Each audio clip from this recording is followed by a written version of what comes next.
Bienvenue au support didactique de contrôle non destructif préparé par Monsieur Chokri Trabelsi de l'Institut supérieur des études technologiques de Sfax.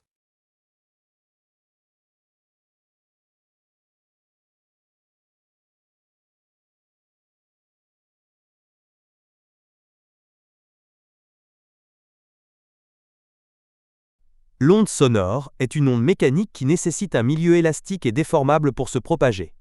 Elle consiste une propagation de proche en proche d'une déformation, qui provoque localement des variations de pression et des oscillations des molécules autour de leur position d'équilibre. L'onde sonore est une onde de pression longitudinale, les molécules vibrant dans la direction de propagation de l'énergie. Le passage de l'onde induit des zones de détente et de compression. Ainsi, l'énergie se transmet d'une particule à l'autre à travers toute la matière en un temps déterminé. Cette énergie voyagera plus rapidement dans le milieu solide que dans le milieu gazeux, puisque les particules sont plus près l'une de l'autre. La vibration mécanique engendrée par l'élément piézoélectrique du traducteur, ou aussi appelé son d'ultrasonore, se propage dans la section de la pièce en se réfléchissant sur les faces. Une partie du faisceau acoustique est interceptée par le défaut et renvoyée vers le traducteur, qui convertit la vibration en signal électrique.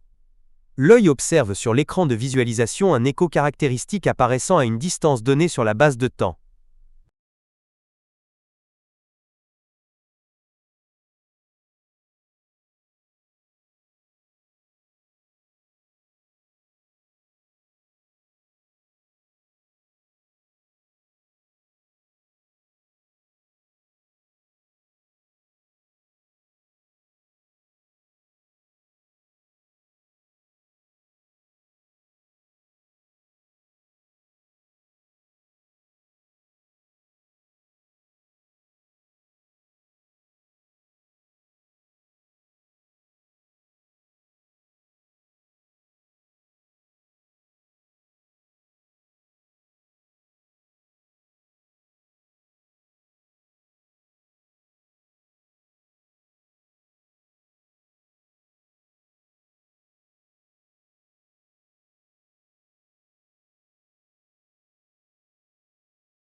Une sonde à ultrasons, appelée aussi transducteur, capteur, palpeur, est un composant clé des appareils de contrôle non destructifs par ultrasons. Elle convertit l'énergie électrique en ondes ultrasonores, et vice-versa.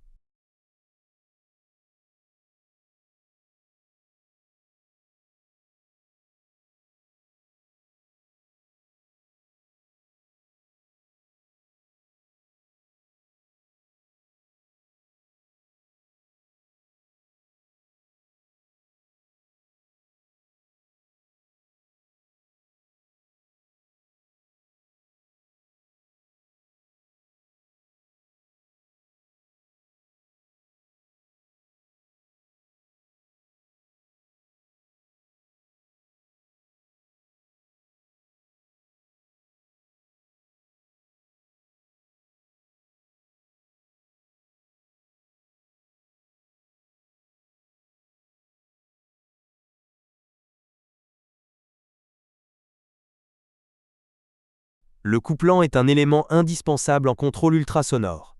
Son rôle principal est de chasser l'air présent entre le sonde et la pièce inspectée, car l'air bloque la transmission des ultrasons. En formant une couche continue et homogène, il permet un transfert optimal de l'énergie acoustique dans le matériau. Sans lui, le signal serait entièrement réfléchi, rendant l'inspection impossible. Que ce soit sous forme de gel, de graisse, de huile ou de l'eau, le choix du couplant est crucial pour garantir la fiabilité et la précision des mesures.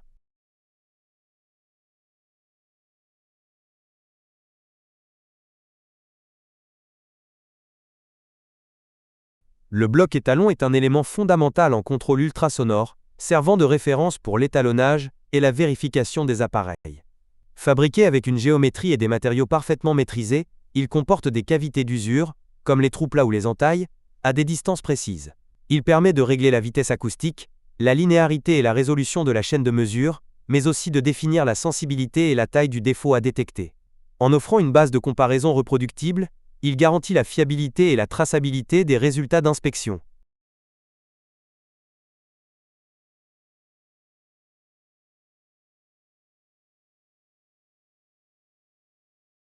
L'appareil à ultrasons, souvent appelé détecteur de défaut ou échosondeur, est le cœur du contrôle non destructif par ultrasons.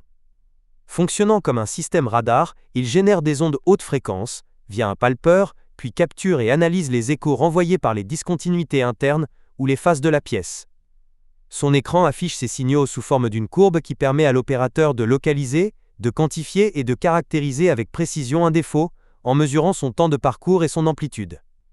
Polyvalent et portable, cet instrument est indispensable pour assurer l'intégrité des structures en métallurgie, aéronautique ou dans l'industrie pétrolière.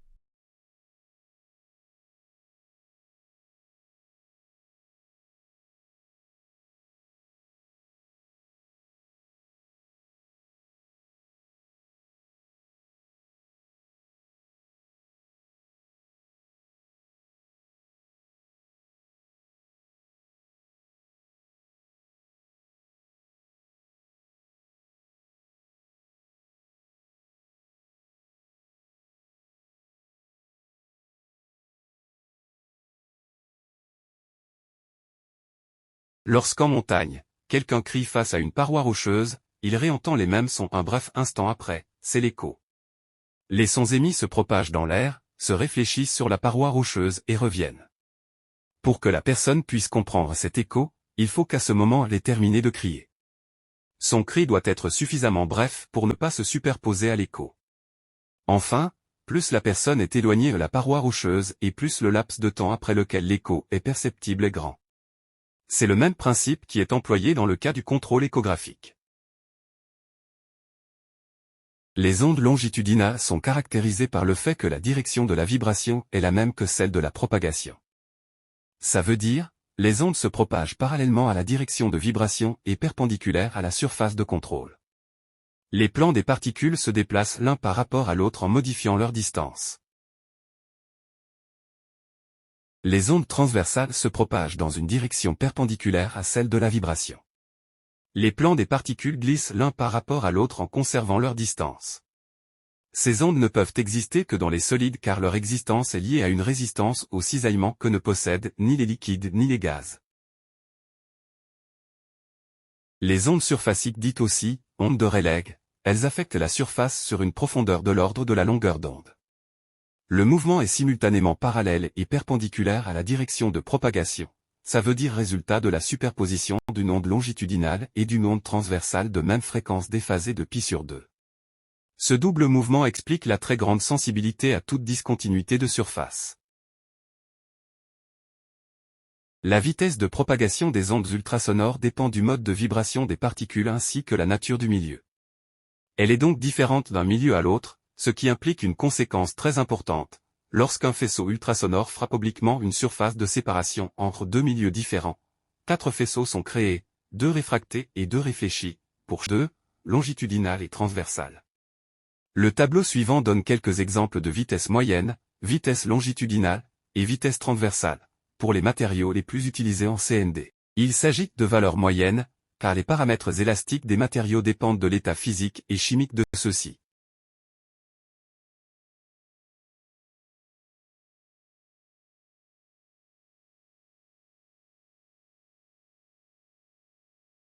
Plage typique des fréquences pour les sondes ultrasonores est de 0,5 MHz à 25 MHz.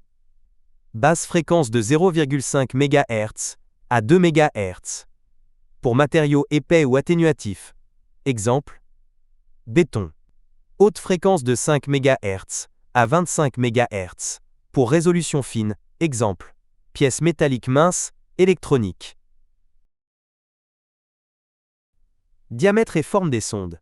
Les diamètres des sondes ont l'influence sur la directivité du faisceau et la zone inspectée.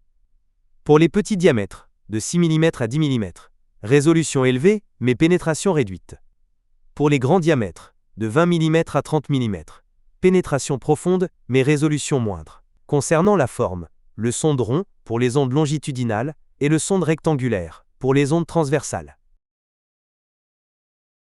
La forme du pied, soit plat ou focalisé. Pour le pied plat, produit un faisceau qui se propage avec une zone proche, zone de Fresnel, longue et une zone lointaine, zone de Fraunhofer, où le faisceau diverge. Il est polyvalent et convient pour l'inspection de pièces de faible épaisseur, ou lorsque la distance au défaut est variable. Et pour le pied focalisé, lentille acoustique ou cristal courbe, concentre l'énergie ultrasonore en un point focal précis, créant une tâche de haute sensibilité. Cela permet d'augmenter considérablement la résolution et la capacité à détecter de petits défauts, situés à la profondeur de focalisation. Le choix de la distance focale est donc critique et dépend de l'épaisseur à inspecter. L'amortissement du cristal, il existe deux types d'amortissement du cristal, soit un cristal faiblement amorti ou fortement amorti. Pour le cristal faiblement amorti, vibre longtemps après l'impulsion électrique, produisant une onde longue. Cela améliore la pénétration, idéale pour les matériaux très atténuants, mais réduit la résolution axiale, la capacité à distinguer deux défauts proches en profondeur, car les échos se chevauchent. Et pour le cristal fortement amorti, via un backing matériau, cesse de vibrer rapidement, produisant une impulsion courte et étouffée. Cela améliore grandement la résolution axiale et permet de mieux distinguer les échos très proches, comme un défaut situé juste sous la surface, au détriment de l'énergie totale émise, et donc de la pénétration.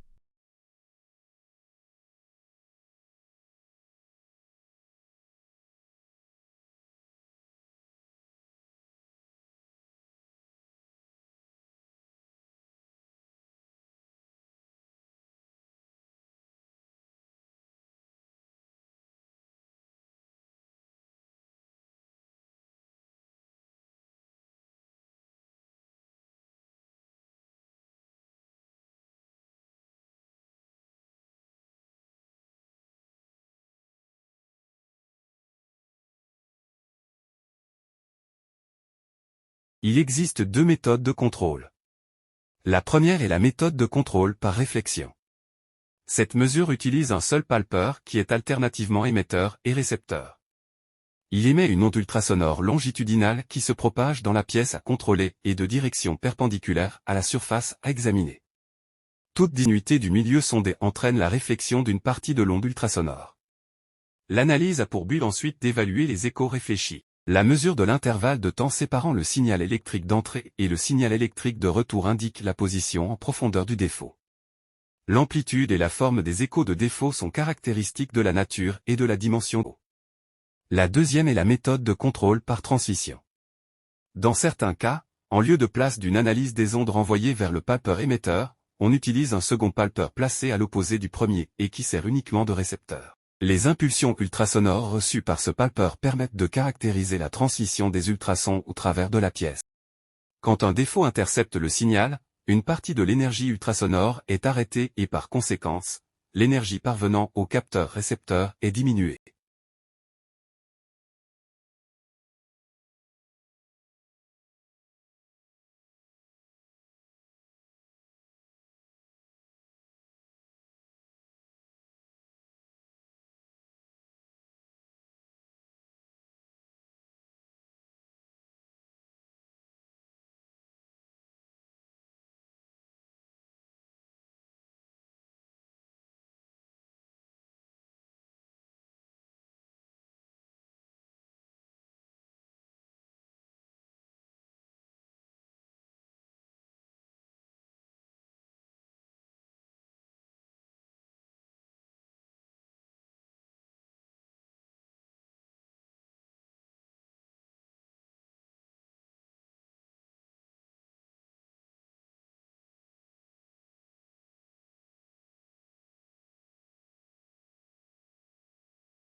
Le nettoyage des surfaces avant un contrôle par ultrasons est une étape cruciale pour la fiabilité des mesures.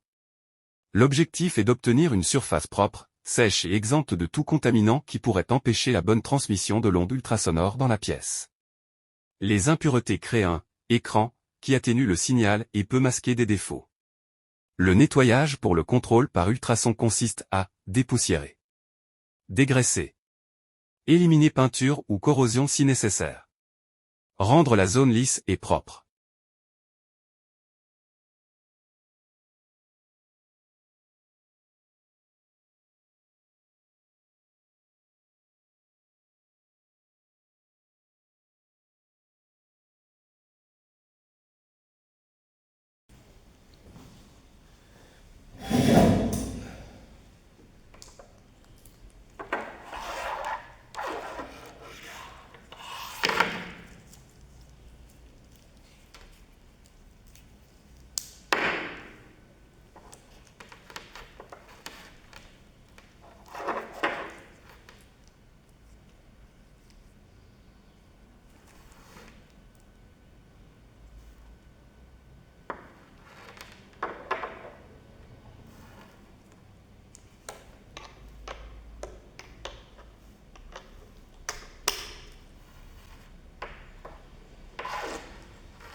Bon, les paramètres influents sont le gain, on peut trouver le touche ici et la valeur ici.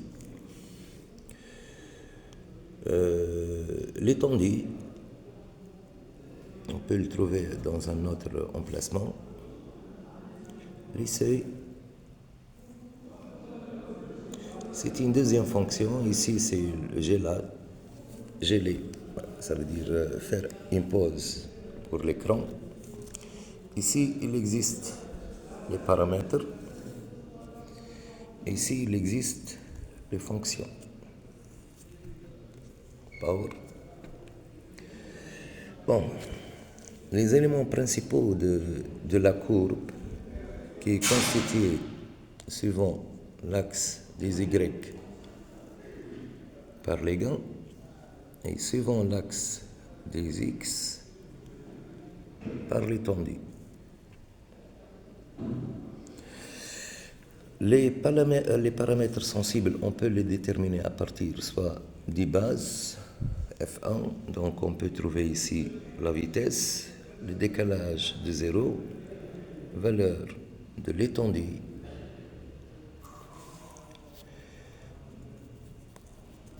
si on appuie sur F2, donc on aura d'autres paramètres de réglage. Bon, concernant ici le type de sonde, ici c'est le mode de programmation, donc l'amortissement. Le mode de contrôle, c'est par réflexion, donc on peut le modifier si on a deux sondes, ça veut dire par transmission. La modification sera effectuée par le jackpot. Type d'émetteur et ici la fréquence qui doit être inscrite sur la sonde. Ici, on a 5 MHz. On peut le déterminer aussi à partir du couleur vert. Donc, deuxième fonction, c'est la réception. Ici, les paramètres de la réception. Pour le déclencheur, ici, l'angle, l'épaisseur, décalage par rapport à X. Et enfin, on peut effectuer une opération d'étalonnage automatique, mais je préfère le manuel. Ça représente les paramètres de notre appareil ultrasonore.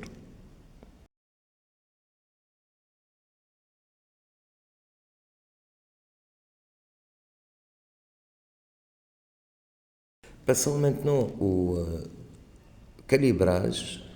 Donc, la première chose, on doit appuyer sur la valeur des gains. Automatiquement, le curseur sur le gain, il va devenir vert. Donc ici, la valeur, c'est 39. On doit l'augmenter par le jackpot jusqu'à atteindre 45 décibels.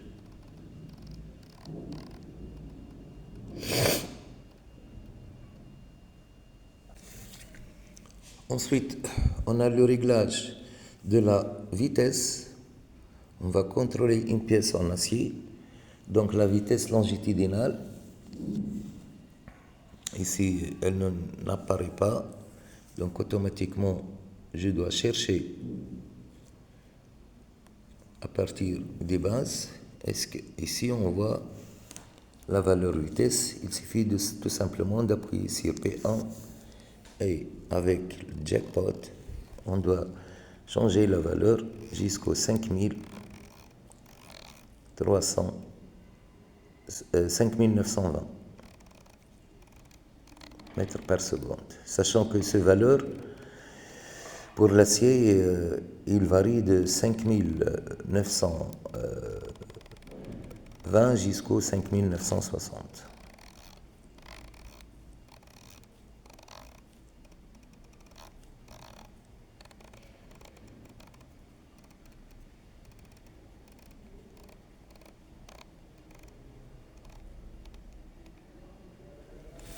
Bon, ensuite, on doit régler les tendus.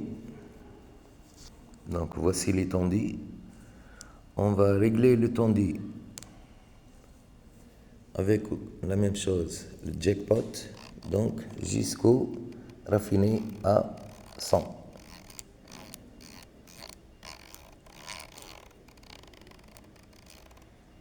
Les tendus, ça représente la distance qui doit être parcourue par les ondes ultrasonores.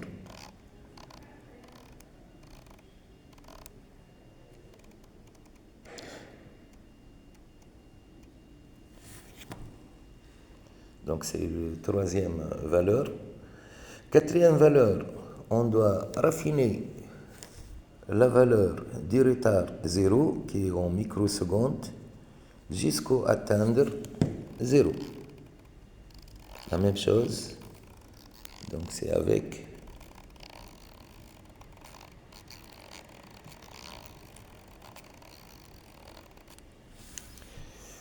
cinquième valeur, c'est l'épaisseur. Donc on ne voit pas ici la valeur de l'épaisseur, donc automatiquement c'est dans le F4, déclencheur. Donc on voit l'angle ici et l'épaisseur. Ce sont deux valeurs qu'on doit les changer. Pour l'épaisseur, on va prendre la valeur de 100.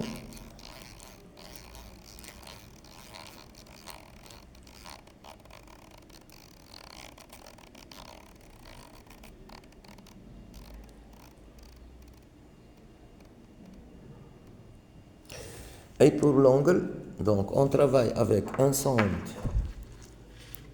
de roi, c'est un sonde de roi. Automatiquement, il possède un angle 0.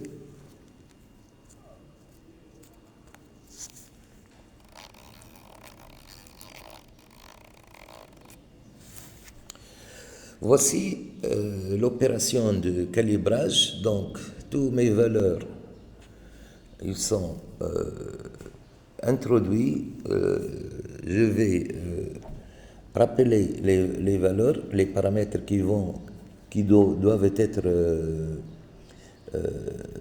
rectifiés aux phases de calibrage. C'est le gain, l'étendue, la vitesse, le décalage à 0. Donc ensuite, l'angle et l'épaisseur. L'opération de calibrage est terminée.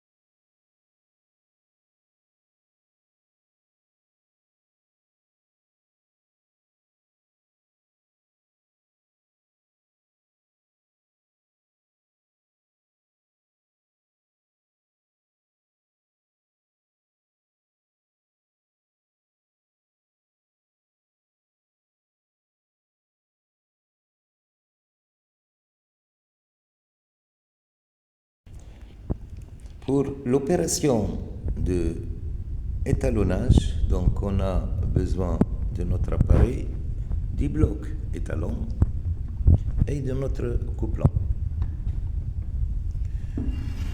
Automatiquement, c'est un bloc étalon qui est gradé portant un plexi. Il est appelé bloc étalon B. Cette distance, elle est de 100 mm avec une épaisseur de 25 mm. Donc la première chose, on doit verser quelques gouttes du couplant sur la surface supérieure de notre bloc.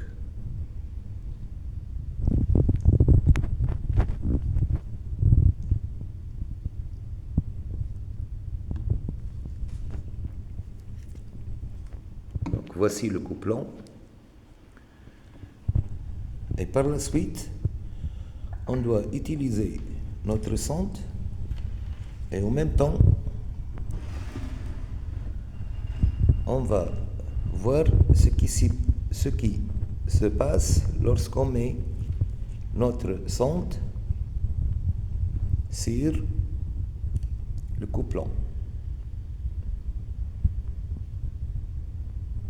Donc vous voyez, j'ai enlevé, je vais le mettre de nouveau. On remarque qu'il y a une pique appelée l'écho de fond qui apparaît sur l'écran. Lorsque j'enlève, elle disparaît, et lorsque je mets mon sonde, il apparaît. Donc le travail, il va être d'étalonnage, il va être concentré sur cette pique.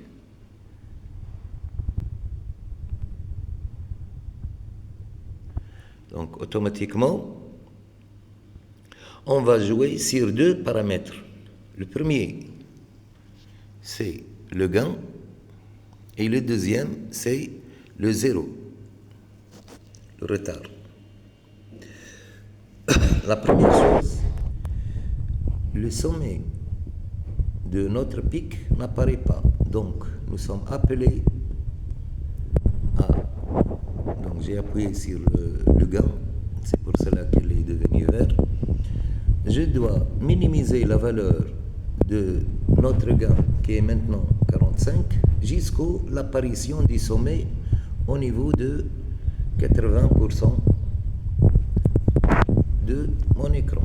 Donc la même chose, c'est avec le jackpot que je vais jouer et réduire ces valeurs jusqu'à l'apparition de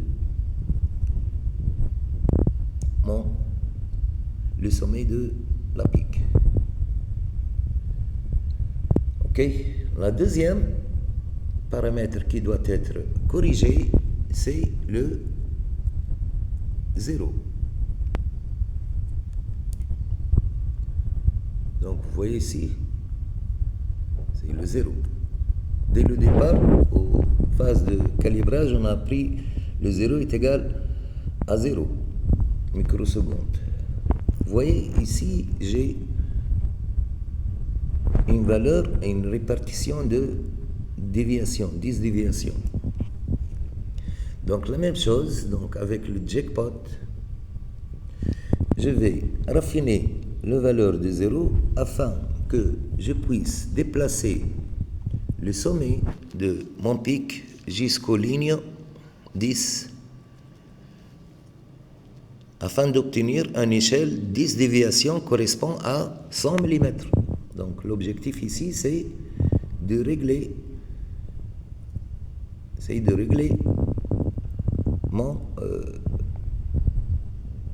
mon échelle. Donc je dois raffiner le 0. Si vous voyez ici que le pic et coup de fond, il se déplace à gauche. Donc je dois le raffiner jusqu'à obtenir une valeur de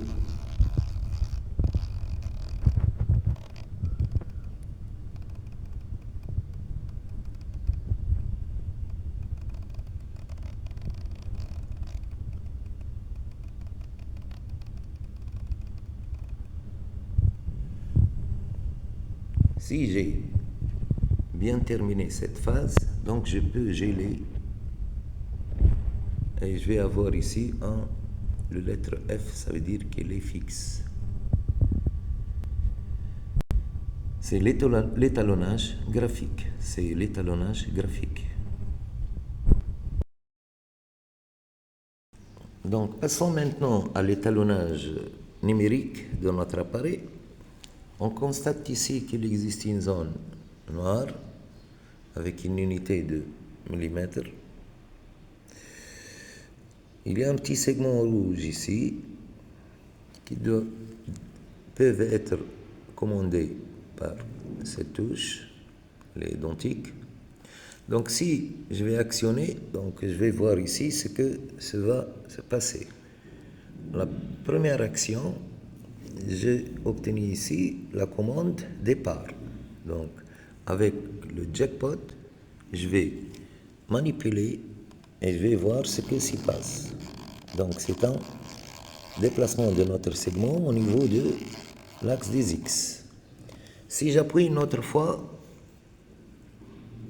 je vais avoir une deuxième commande, c'est la largeur. Donc, ce qui se passe ici, c'est l'augmentation ou diminution de largeur de notre segment. Et une troisième appui, elle va nous guider à une commande qui s'appelle le seuil, et on va voir ce que se passe. Donc, c'est le déplacement suivant l'axe des Y.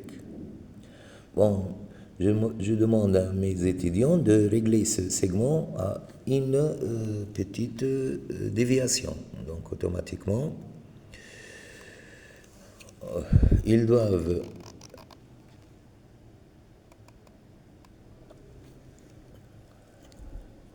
c'est presque une déviation, donc avec le seuil.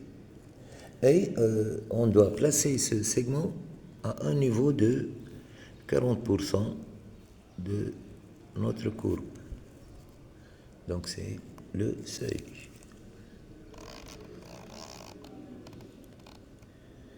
Et par la suite,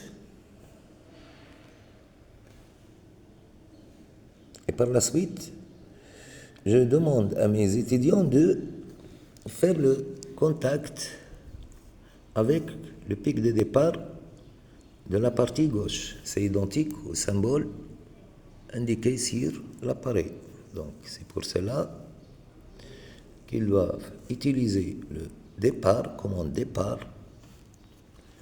Ici je dois avoir le départ et je vais déplacer avec le jackpot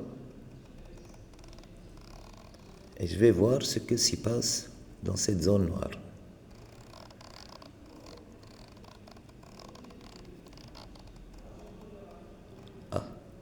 Donc, une valeur à Paris, c'est 99,36.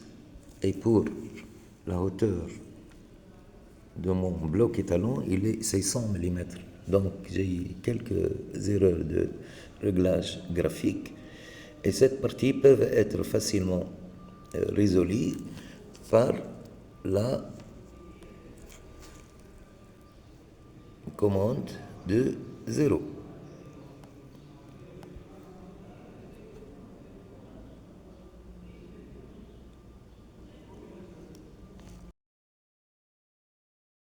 Bon, on va effectuer une premier essai, donc c'est la valeur d'étalonnage. Bon.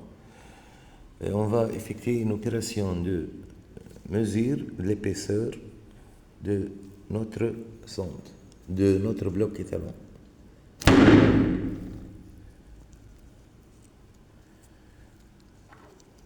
Donc, je vais faire le rapproche entre le bloc étalon et ce qui apparaît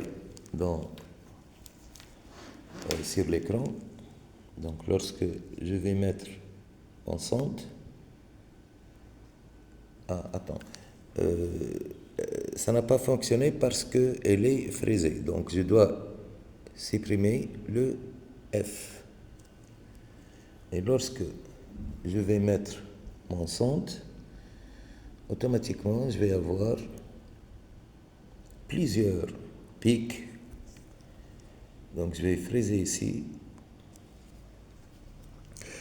Donc, on a obtenu une période, deux périodes, trois périodes, quatre périodes. Pourquoi?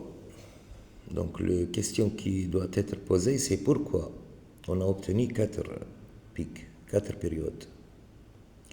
Parce que dans notre réglage, donc, on a demandé à l'appareil de parcourir 100 mm, un étendue de 100 mm.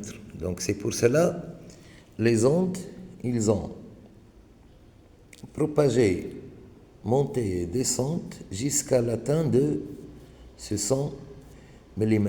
Donc c'est pour cela qu'on a obtenu 4 périodes. Donc automatiquement on peut estimer que c'est 100 sur 4, ça fait 25. Il y a deux méthodes ici. Je peux directement placer les segments afin de voir donc ces départs, afin de voir la valeur. C'est 24,99, donc c'est bien, avec une incertitude de 0,1 mm.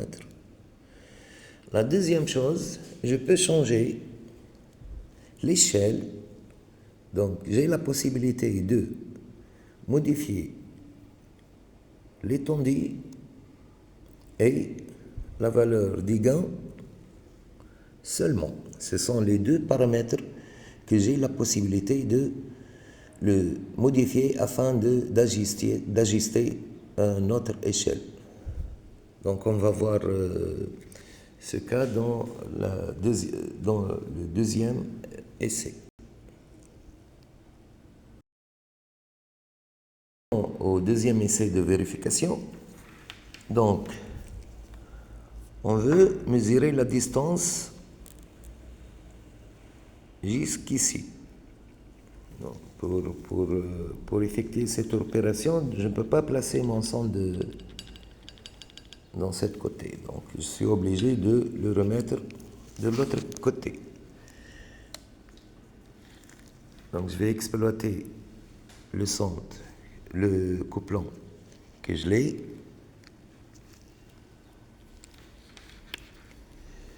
Et je vais placer mon sonde de cette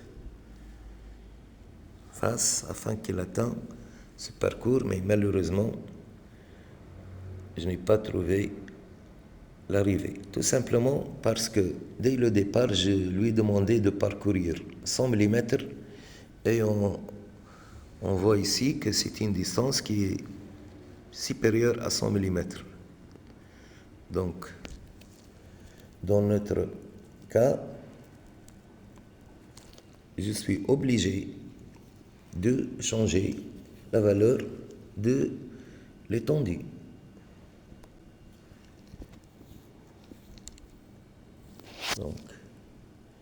Donc j'ai la possibilité de changer l'étendue. Donc la même chose avec Jackpot. Je vais augmenter la valeur et on va voir ce que va se passer.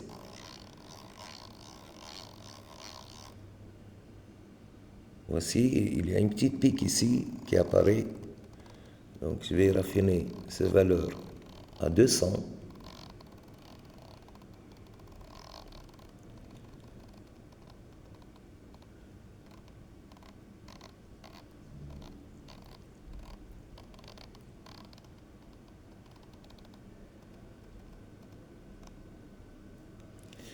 Et on voit ici une petite pique qui apparaît. Et pour qu'elle soit lisible, donc je vais augmenter aussi le gain.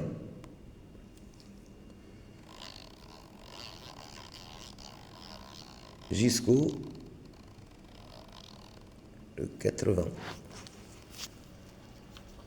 Bon, ici, le sonde il bouge, c'est pour cela qu'elle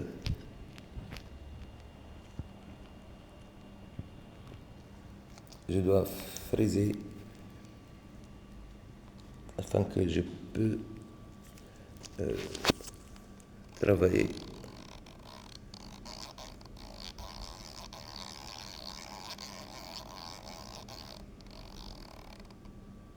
Donc voici le pic qui a apparu. Donc ensuite je vais déplacer le segment.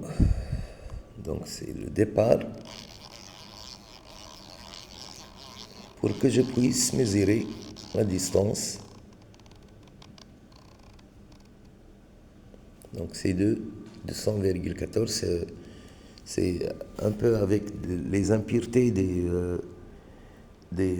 couplants, donc on peut avoir une variation de 0,1-0,14 mm. La cote est de 200 mm. Voici la deuxième essai. La question qui doit être posée ici, il y a une apparence d'une petite pique ici. Si ça représente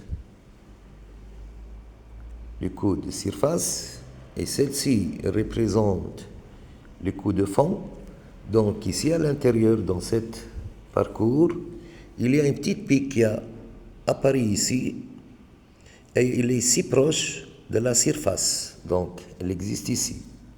Si vous voyez ici, il existe une petite trou et lorsque les sondes ils ont parcouru ce trou, donc je vais enlever le fraise. Lorsqu'ils ont parcouru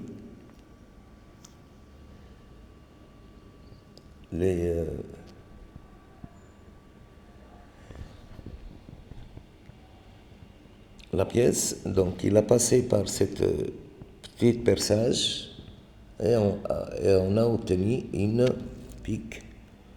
Pour nous, elle représente un défaut entre la surface de départ et la surface d'arrivée. Donc on peut facilement déterminer les caractéristiques de ce trou par l'emplacement exact de son centre de perçage, sachant que c'est un trou de diamètre 1,5 mm. Donc on peut déterminer sa position suivant X et suivant Y. Voici notre appareil, elle est prêt à être exploité. Elle possède un avantage, donc on peut le débrancher du courant électrique. On peut l'apporter avec nous. C'est un appareil portatif, facile.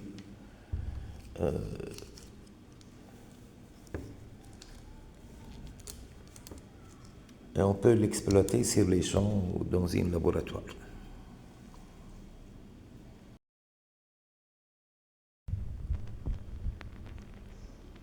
Bon, pourquoi on a ici deux pics? Je dois friser ici. Pourquoi on a deux pics? Parce que la distance parcourue, elle est strictement inférieure à 100. Donc c'est une cote qui vaut presque dans la zone de 40. Donc avec notre départ, on va déplacer notre curseur jusqu'à la face. C'est 36,77. Et pour l'autre, c'est 31,24. C'est pour cela qu'on a ces 30 sur 100, ça fait 3 périodes. C'est pour cela qu'on a trouvé 3. Ici, c'est 27,5. Ici, on n'a pas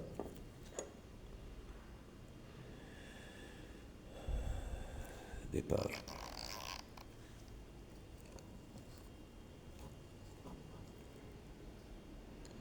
Donc c'est 21,9, c'est presque 22.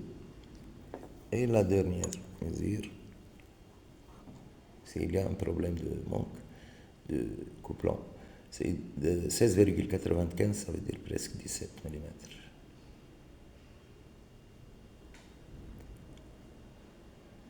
Il faut que le pic soit à un niveau de 80.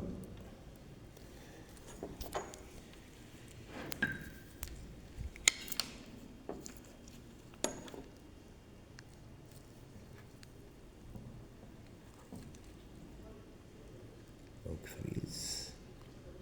Je dois minimiser le gain à une zone de 80%. Ensuite, je dois apporter le segment à la face droite. Donc c'est 16,82 mm. Et pour